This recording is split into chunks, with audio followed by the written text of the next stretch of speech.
Hey everyone, Eric Watson here, freelance writer, player of games, writer of words, recorder of videos, and tabletop role-playing aficionado. Welcome to another DriveThruRPG review, my written and video review series. Take a look at the adventures and supplemental material at DriveThruRPG.com. With this video, we'll be reviewing the Adventure Compendium Extraordinary Expeditions, designed by Crit Academy for Dungeons & Dragons 5th Edition. This review has been sponsored by the publisher, and a review copy has been provided for the purposes of this review. If you are interested in a sponsored review, please reach out via email, Twitter, or Discord, or my submission form at roguewatson.com. If you enjoy my content, consider using my affiliate links for online shopping and supporting me via patreon.com/roguewatson. Extraordinary Expeditions includes 10 of what it's defining as expeditions, as well as 4 character classes for 5e. Now, there's always a bit of confusion for me and presumably for others on when we're trying to describe different elements of a 5e game in terms of what is an encounter, what is a layer, what is an adventure, what is a campaign, and what is the scope of those things, what is the defining qualities of those things. I have reviewed everything in there. I don't think I've reviewed anything that was specifically defined as an expedition.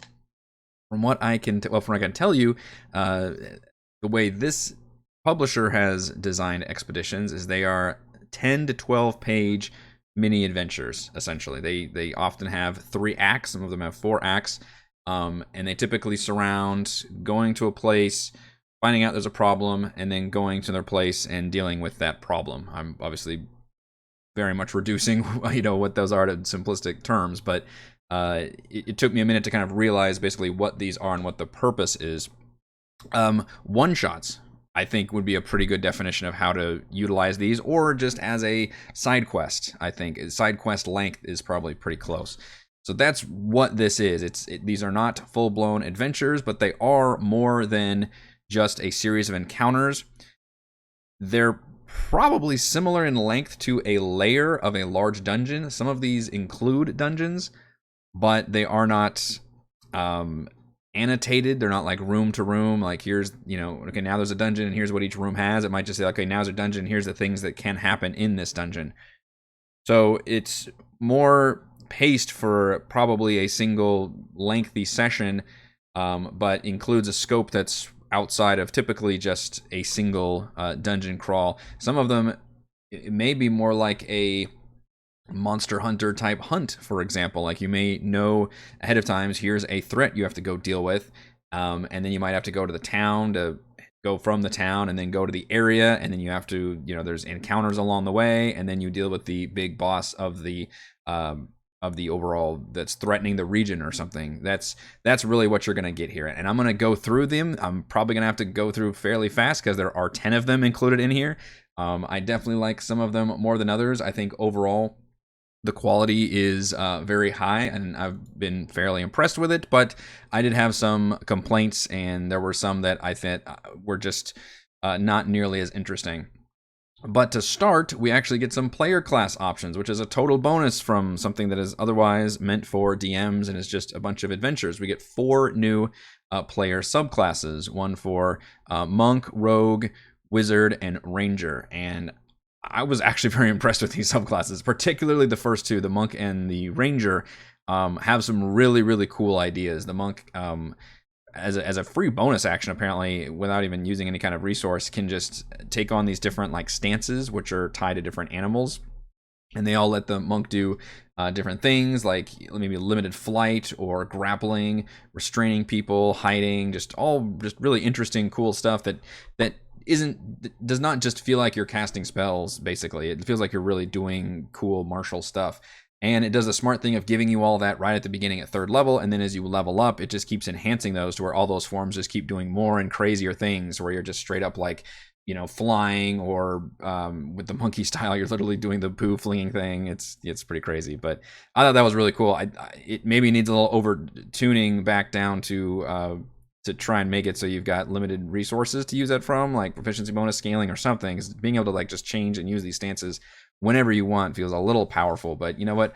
Monk is a little maybe underpowered, so I'm going to allow it. And the Ranger is all about placing traps, which is awesome. And I love a class that a subclass that gives you a new thing to play with, where you have to choose from a list of things.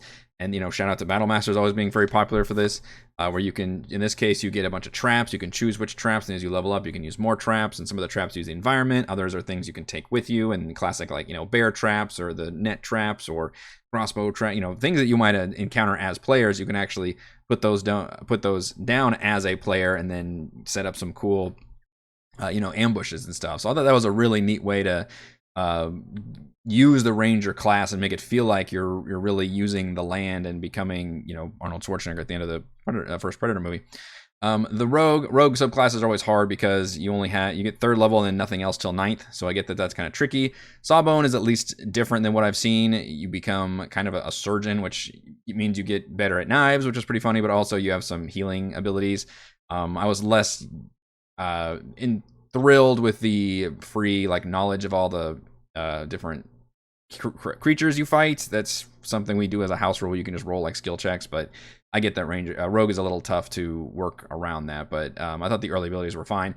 And the wizard is a weird ranger multi-class, which some subclasses are like that. It's like, hey, if you just want to be more like this other class, then why not just do this instead of having to go through and do multi-classing? So if you want your wizard to be more of a ranger with maybe even some druidy powers, then you can go for the School of the Emerald Enclave. But none of these conclave I thought were bad or poorly designed. I think that's all pretty interesting, and the fact that we even get any of these is pretty cool, and I think it's a huge thumbs up for this booklet. But the main thing you're going to get here, the over 100 pages of these expeditions, which again are between 10 and 12 pages long each, and each one of them is designed for a different level, going from 1 to 10. So Collateral Damage is for 1st level, there'll be one for 2nd level, 3rd level, 4th level, and so on, which is a pretty nice way of organizing it. I think most of the official Wizards of the Coast, like Candlekeep Mysteries and all those, they tie them to certain levels as well. So that was a smart play, I think.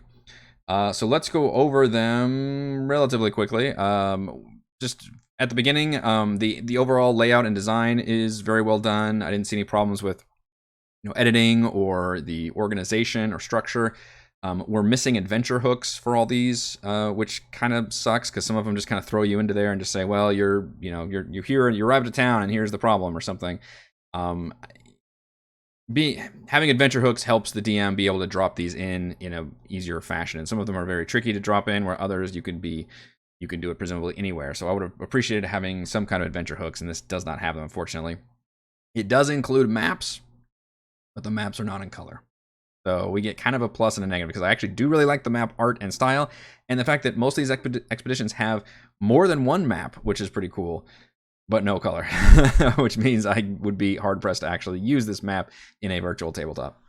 All right, the actual adventures. Collateral Damage is the 1st level adventure, and this one reminded me a lot of the way the very first 5e campaign, the Horde of the Dragon Queen, starts with the dragon armies attacking Greenest, and the players are just level 1. You're like, what the hell are we supposed to do with this giant blue dragon just attacking this entire village? In this case, it is a storm giant fighting a purple worm in the middle of this village. You have no context or reason why this is happening, and you never even learn it. It's just kind of a welcome to D&D, assholes. And your whole goal as 1st level players is to go around and just save people, which I think is kind of nice. If my players are being heroes, I always try to reward them for that. And I think it's a good opportunity to really show off what your maybe players are all about, rather than just killing monsters and getting loot, which is a lot of what D&D is about.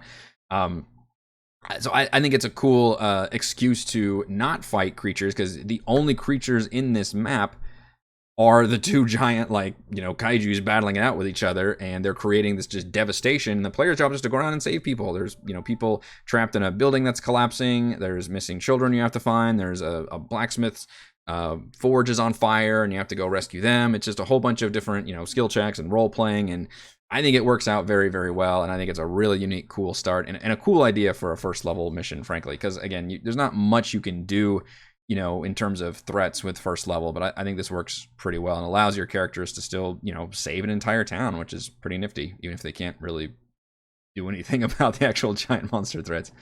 So that one's definitely a thumbs up. The 2nd level one is Alluring Mesas. This one just uses harpies in a really interesting way and starts off with a kind of a cool investigation where, and a neat location. It's a town built around these towering canyons and mesas and bridges everywhere. And the investigation, and it's like a trade hub town.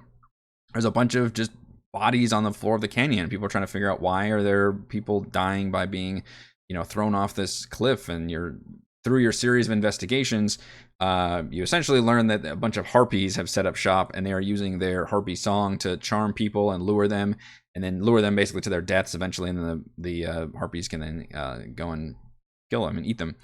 And the final dungeon is batshit crazy. It's a harpy nest that involves like spike traps and brown slime and a gelatinous cube, like this crazy environmental hazard to where if the players get charmed by the harpies, it becomes real tricky for them real fast. Second level, like damn, this goes really hard, but this does a good job of highlighting one particular monster, which is the harpy, and showing like, hey, with this harpy with this one ability, you can really show off how crazy it is as long as you mold the environment to make it, pretty unique around them. And so it's a cool show off for how to use a monster that maybe you haven't thought about using too much normally, and a great excuse to use them. Although the players, still need to be fairly low level to be able to deal with harpies as a significant threat, but you can make them more threatening by giving them a really tricky dungeon to work around with. So that one's a thumbs up. Don't Kill the Messenger attempts to be kind of a Mission Impossible style, like you have a covert operation to go to this neighboring city because they're building up all these forces, and you're supposed to learn about, what's going on there and then report back to your superiors. I don't think this mission works very well because there's just, it's a bunch of stealth and skill checks, and there's no real story payoff at the end. You either join this group or you kind of follow behind them. If you're ever like caught by them, it's just kind of game over. There's no finale really. I just couldn't wrap my head around running this particular dungeon. There's one like creature they send after you, but otherwise there's hardly any combat. This one I just couldn't really figure out why it's very compelling or interesting, and I think is probably the weakest one of the bunch. Is the unfortunately one that starts off like it could be very interesting with going on this specific like stealth subterfuge spying mission, which is already going to be a very tricky thing to run in D&D, and I don't think this necessarily does a good job of showing that off. The Magmaforge Outpost is a great one, however, is one of the few that's only basically just a straight up dungeon crawl. But it's a very tiny dungeon, but it's very cool. I think it's in this canyon, like built into a cliff of a canyon over a river of lava, which is not the easiest thing to drop in somewhere, but if you can, it's pretty nifty. You've got a bridge.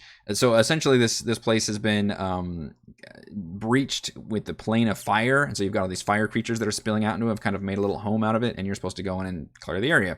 A lot of these expeditions, by the way, are about, hey, dangerous monsters have set up shop somewhere nearby, you need to go take them out, which is fine. Probably a little over-reliance on there, but that's fine. You have to cross this very, classic bridge over lava, and there's a bunch of methods that are going to jack with you, which is great. This main room where the actual portal of the plane of fire breach involves combat with methods and with the...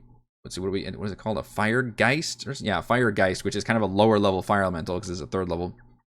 With multiple creatures, and at the same time, you're supposed to be working on closing the actual portal by either depowering or destroying these urns that are powering it up. I love combat encounters that have different things going on, where the objective is not just to kill all monsters, but to do another thing. In this case, I think the thing is very fun. The fact that it's spewing, monsters out is very cool. I love all that. And that's not even the finale. The finale is this third room where you walk in and you see a bunch of dragon eggs everywhere and 2 dragon wormlings. And that's basically the final battle, to where these dragons fight you, and then the eggs start hatching at, of course, the most opportune time, where you end up fighting most, if not all, of these dragon wormlings in different waves. So I thought that was a really cool kind of finale to it.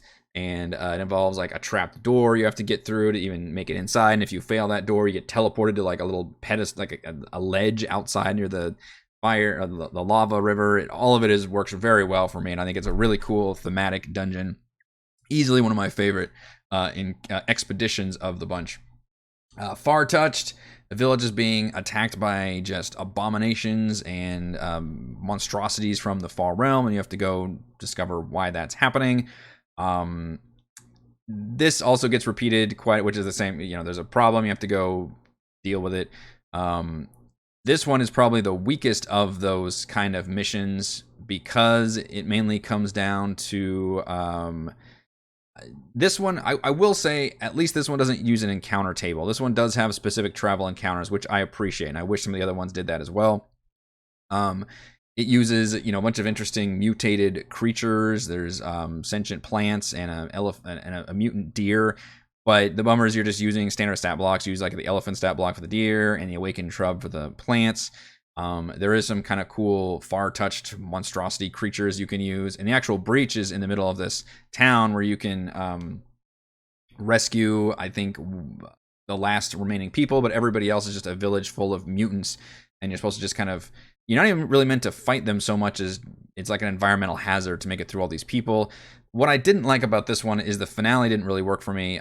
The breach, which was just accidentally created, was supposed to be in the ocean and then Aboleth could come forth, but in here it was just in the middle of this village. It was accidentally, the artifact was dropped. And you go and you go walk into the breach and the Aboleth is there, and it's just a skill challenge to try and defeat this Aboleth. Or you can just weirdly promise it that, like, oh no, we'll work for you. We'll take the artifact and go put it in the ocean, and then how's it gonna make you do that? Like, you say, like, yeah, sure, but just close your thing up and we'll move on.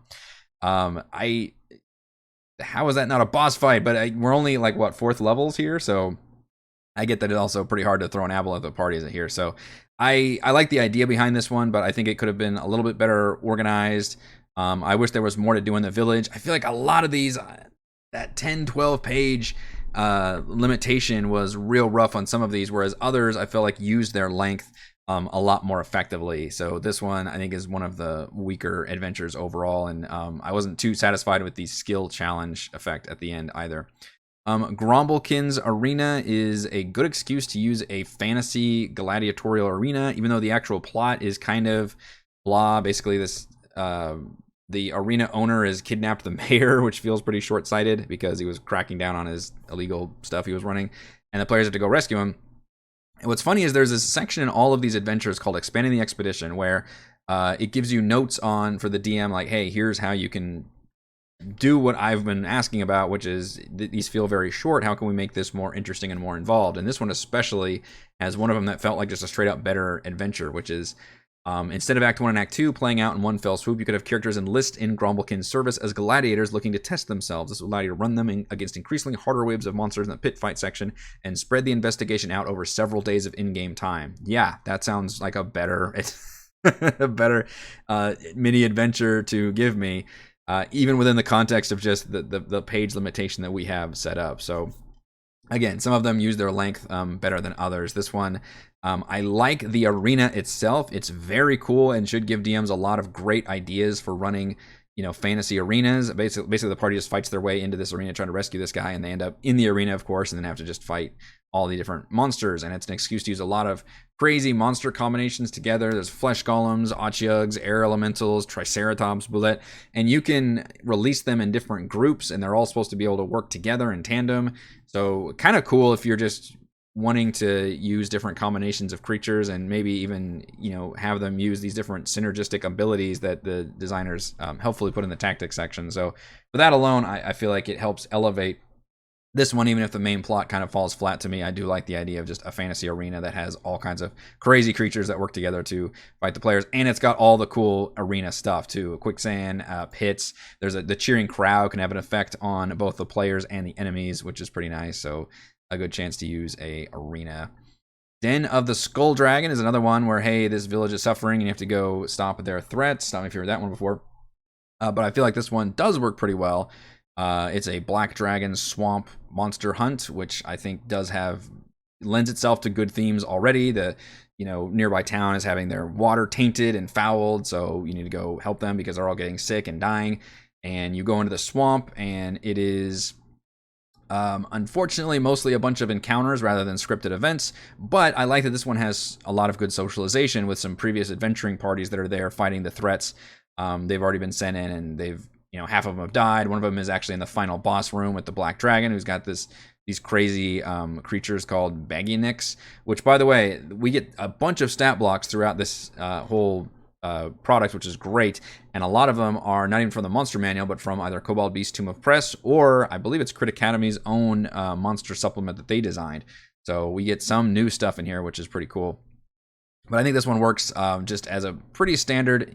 It's not a dungeon crawl, but it is a outdoor adventure with plenty of hazards and monsters to fight.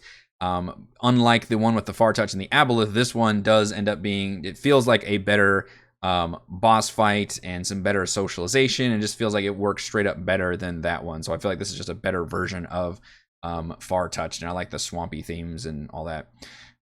Dark Fathom Crypt is pretty similar to all of those. I also think it works pretty well. This one is a Undead Plant theme, which should be pretty unique because you either deal with plants or you deal with undead. You rarely deal with undead plants, and this one has a lot of unique stat blocks I've never seen before, and ideas where you've got a creature that can summon another creature, and that creature can basically, I think it gives its own life to heal another creature. Like it's just crazy like combos you can do with all these undead plant things working together. And you fight your way through all these creatures and eventually fight your way into a fairly big sized dungeon that is not at all annotated or anything. It's just, hey, here's some, encounters that can happen. And then the final battle is against a bunch of giant corrupted treants, which again, undead plants. So I think the undead plant thing works pretty well. There's just enough story there to get you by.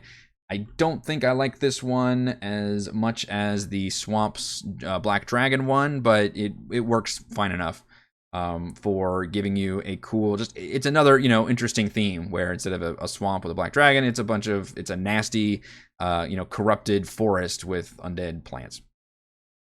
Zenith Athenaeum, which by the way, by now we're getting to 9th level.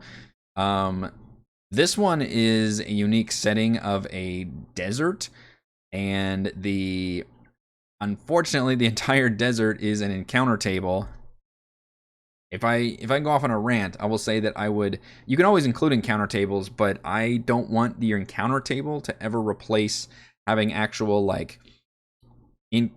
encounters that are more detailed. And what's funny is this one, the designer almost does that. Like the table has been so shrunken, and you can tell some of these are longer. Like just maybe this is an organizational complaint. Then if you want to include the table, fine, but then also include, name them different things, like, hey, here's our sandworm encounter, here's the avalanche encounter, here's the encounter with the Dow, here's the encounter with the rust monsters and the Uzasis and all these creatures and environments and things, and then just explain them in those following pages under their own heading. Don't include everything in this table, because I do think there is some good stuff in here, and you can include an encounter table just so DMs can run that better, but I wouldn't include all that information within the context of the encounter table, because it's just kind of crazy to look at. But I do think there's some good ideas in here that's not necessarily just an encounter table. Anyway, you make it through the desert, and you make it through the final library. I like the NPC in this one also. You join forces with somebody who doesn't at all look like a Dragonborn, but I believe this is original art for all these NPCs, which is pretty fun. If you've seen me flip through the pages, you've seen a lot of the artwork of these. I love the sketch art look too. We do have some color images, but some of this is just the black and white sketch, which I think looks really, really nice. This is probably one of my favorite accompanying NPCs you get. Just a very fun, excitable, friendly Dragonborn scholar who's looking for this lost library, and you get to the library, and the librarian is a dragon. And unfortunately, it's just kind of a skill challenge to convince the dragon to let them, into the library to actually look at stuff, which it doesn't really mention in the context of the story. And this is one that could also use an adventure hook. Like, why are the players doing this? Just to help this person out. And it just, if you convince the dragon that you're on the level, then it just lets you look at all the stuff. Otherwise, you might have to fight this very powerful dragon. It's fine. The Hunter is the final one, and this one is the only one that feels like an encounter that has been lengthened, rather that most of them feel like they could be longer full-on adventures that have just been kind of cut down to fit in the expedition length of 10 to 12 pages. This one feels like it is a one-off encounter. It's one thing that happens, and it doesn't work for me for a couple different reasons. The setup is you meet a random person on the road who's like a vagabond, and you're supposed to help give them food or water or whatever.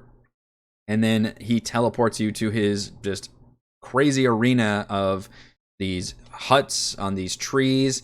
And there's a puzzle involved where you have to put crystals from all these huts into the central chamber and then you can get out of here. But meanwhile, he's attacking you the whole time, and he's kind of just on cheat mode. Basically, his stat block is hilarious. Like, he's not that strong, but he respawns if he dies, and he has as many actions as the players do.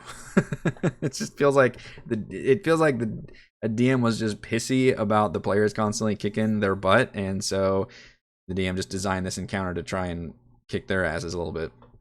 And what's even worse is it says that the players are, if they die, they die, but then at the end of this encounter, they are transported back to the real world. This apparently is a dream world, and then all their stuff remains the same from before when they even did this. In other words, you have like a save state or something. None of that really works for me. I couldn't understand the point of doing this. It just feels like cruel and unnecessary and weird. There's no story context or whatever, so I wasn't a big fan of the Hunter, to be honest. And what's a shame is I was really looking forward to, like, okay, what does it look like to do a 10 to 12 page adventure for 10th level PCs? And I don't think that one necessarily works for me very well. All right, let's go. Oh, before I do my pros and cons, however, I will give you my ranking for all of these adventures. Let's do that. You can probably guess my ranking based on how I just went through all of them. But I will rank them for you. I'm not going to flip through the pages. It's going to take forever. But we'll go from top to bottom. So what I think is the weakest adventure to what I think is the best. And again, overall, I think it's 70% very solid. Only the final, like, bottom ones were like, not really. All right. So starting at number 10, Don't Kill the Messenger. That was the subterfuge spying one that I feel like just doesn't work. Number 9, The Hunter. We just went over that. Number 8 is Far Touched. I think it's the weakest of the villages in trouble. You need to go rescue them. And it has the aboleth thing at the end. Let's see, what are we at? 7 is Grombelkins Arena. The story's not great, but I think the arena is perfectly fine and fun. Number 6 is Zenith Athenaeum. Doesn't have a great conclusion, but I do like the desert and lots of fun encounters to do in there. Number 5, Dark Fathom Crypt. That one works just perfectly fine. Undead Plant Expedition. Number 4, The Alluring Mesas. Fantastic use of harpies and a really interesting, again, a very exotic, cool location with the canyons and cliffs and spike traps and all that. Number 3, Den of the Skull Dragon. A very cool swamp, ruining things of a local town, and you have to travel out and deal with all the swamp hazards and creatures and then eventually fight a black dragon. Number 2, Collateral Damage. This one of the dragon and the purple worm fighting each other, and the first level players have to just rescue people. And my number 1 favorite adventure of the group is the Magmaforge Outpost, a straight up really awesome, well designed fire dungeon crawl that I thought works great on every level. Pros, 10 well-organized mini-adventures spanning multiple maps. As much as some of them I don't necessarily like the adventure itself, I do feel like they're all very well-organized, which means I think they're pretty easy to run for any DMs trying to parse all that information and try to figure out how they're all like Act 1, Act 2, Act 3. They've got an overview section. They've got a way to expand them, which is another one of my positives, the fact that they all have ways of expanding the expeditions with additional tips and notes on how to lengthen it if the players are really enjoying that thing. Pro, excellent variety of genres, themes, and settings, from kaiju battles and gladiatory arenas to classic monster hunts. Obviously, there's some overlaps here, but I think it does a pretty good job of giving you especially enough different exotic settings, which is pretty cool. Deserts, swamps, mesas, villages that are being corrupted by the far realm, urban adventure with the gladiatorial arena. I think it's a pretty good variety. Over 20 monster stat blocks is another pro. I believe we get everything that's included as a monster is included as a stat block in here, which is nice to see. Pro, original character art for mini NPCs. I did like that benefit, and I think we average just about 1 NPC per adventure that has its own art and details. And pro, the interesting new subclasses. The whole beginning chapter of this whole product has those cool player class options, which I thought they were all pretty nice. My cons, I feel like there's an over-reliance on skill challenges and random encounter tables. Skill challenges, I think, can work well, but I don't want to see them happen too often. I feel like they often take the place of more meaningful scripted adventures, and you can always let your players go off the chain and ad lib and do all their things. And I think a skill challenge might force that too much on the players. Now, obviously, groups are different. Maybe your group really loves skill challenges, and obviously that will work great for you. But for me, I'm not totally against skill challenges, but I do think that all of these adventures rely on them way too much and include either like almost 1 or 2 per expedition, which again, it's only a 10 or 12 page adventure. I think that's too much, and too much of encounter tables, whereas I prefer just give me some scripted, anytime you have like a D10 encounter table, I would rather see, okay, reduce those to like 3, but give me 3 interesting ones that I know I'm going to want to run all 3 of those. That I think is the preference that I would rather see. Con, no adventure hooks. This works. It's worse on some more than others. Some of them you can see how, one of them is just, hey, our village is in trouble, you got to help us. Like that can be your adventure hook. But others, it's like, why does my players care about this? Like, how do we get here to this location? That information would have been better. Adventure hooks is such, I almost don't even think about it because everybody includes it in their mini adventures. And even in some encounter books I've looked at, they have ways of drawing the players into that encounter. It's very weird this doesn't have any of that. And con, maps lack color. We got maps, yay, but they lack color, boo. Final verdict, occupying that tricky length between an encounter and an adventure, Extraordinary Expeditions offers a solid variety of easy-to-run, bite-sized adventures from levels 1 through 10. Thank you to everyone for watching this video review. You can see my written review at roguewatson.com. You can watch more reviews and follow our own D&D adventures here on my YouTube channel, and support my work at patreon.com/Watson. Thank you.